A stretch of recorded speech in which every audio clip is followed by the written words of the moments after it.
In the 1975 accounting records for the district's irrigation tax assessment, 21,383 acres were under cultivation. This was a huge increase from the 5,000 acres reported by Chief Engineer Orrin Randolph in 1916.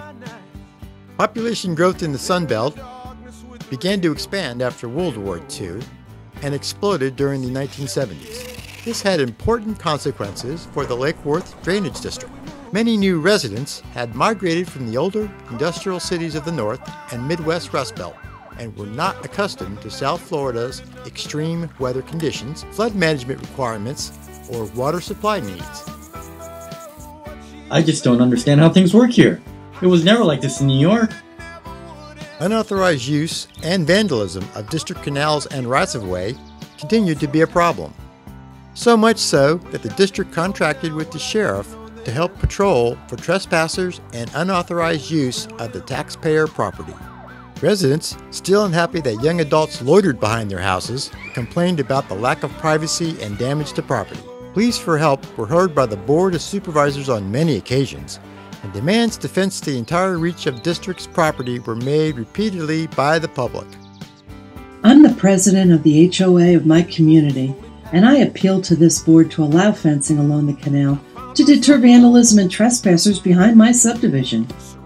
Although sympathetic to the residents' plight, the idea of fencing the entire district was just not feasible. Yet exceptions were made, and some communities were allowed fences with gates perpendicular to the canals. A young engineer joined the district staff. William G. Winters became concerned about allowing fences and other encroachments along the rights-of-way. Mr. Winters also recognized that expansive development could jeopardize the district's mission of flood control and water supply. To address these concerns, he implemented an approval process for documenting and inspecting all construction projects within the boundaries of the district. The Lake Worth Drainage District permit was born.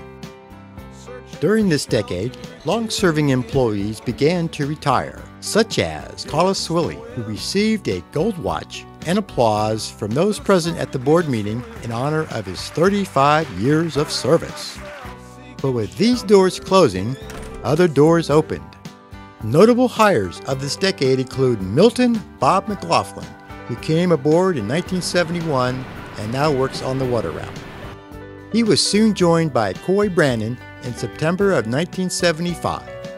Both of these men are still employed by the Lake Worth Drainage District today. In February of 1977, Carol Welk was employed in the role of treasurer.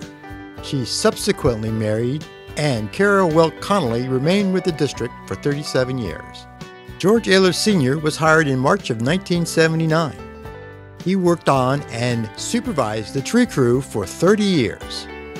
Mike Baker joined the district in July of that same year and rose in the ranks from aquatic applicator to assistant manager during his 35 years of service. However, it seems not all employees were happy. In October of 1979, an office fire was deliberately set and rumored to have been started by a disgruntled employee. The culprit was never identified, but work continued at the district. The severe drought of 1981 became the subject of the October board meeting. Emergency measures were discussed and adopted. A district-wide evaluation of all water control structures was called for in order to ensure that any leakage of this precious resource could be held to a minimum. Supervisor Kermit Dell took note.